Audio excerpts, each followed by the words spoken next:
Hi, I'm Favor. Hi, I'm Declan. Hi, I'm Amazing Grace. Hi, I'm Jacob. And welcome to Easy to Understand Bible Lessons for Today! Today's story is about Noah. When it comes to the story of Noah, it's important to remember something from when God first created everything and brought order to our world. Because on the third day of creation, the earth was covered by chaotic waters. But God separated the waters so that dry land could appear and life could flourish. And God said that this was good. And later, when God created humans, God made even more order and goodness by making humans to live in perfect harmony with Him and with one another. And God said that this was very good. But when the first humans sinned, something happened. It's like God's good work was being destroyed.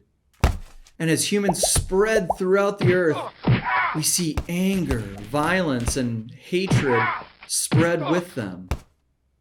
And before too long, God also allowed humans to experience the consequences of their actions, and the chaotic waters were allowed to return and covered the land.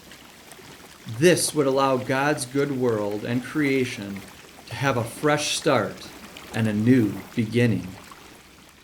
But before this happened, God showed His grace and mercy by saving a righteous man named Noah and his family. God told Noah about the coming flood and gave him instructions on how to make an ark or a really big boat. And Noah obeyed. His family got to work building the ark, and they made preparations for the time they would spend on the ark.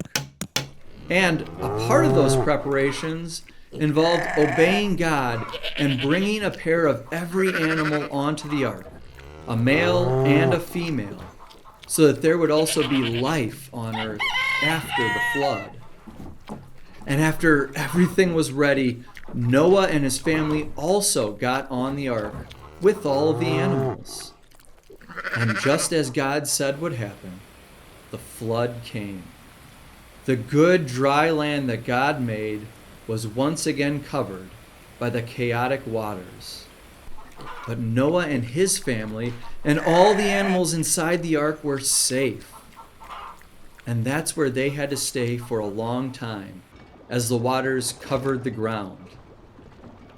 But after a long time, the waters started to go down again. God began separating the waters so the dry land could appear again, much like God had done when He first created. And as this happened, Noah sent out a dove to look for dry ground. Noah sent out the dove 3 times, and on the final time, the dove never returned, letting Noah know that it was time to get out of the ark.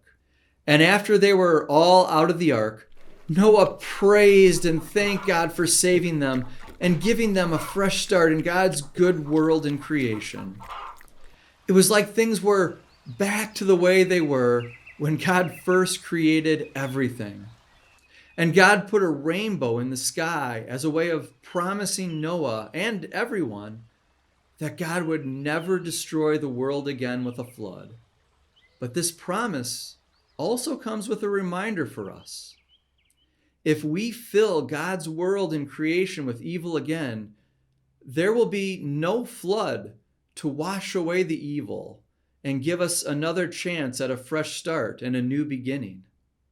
Instead, we would need to be saved from our evil in a different way.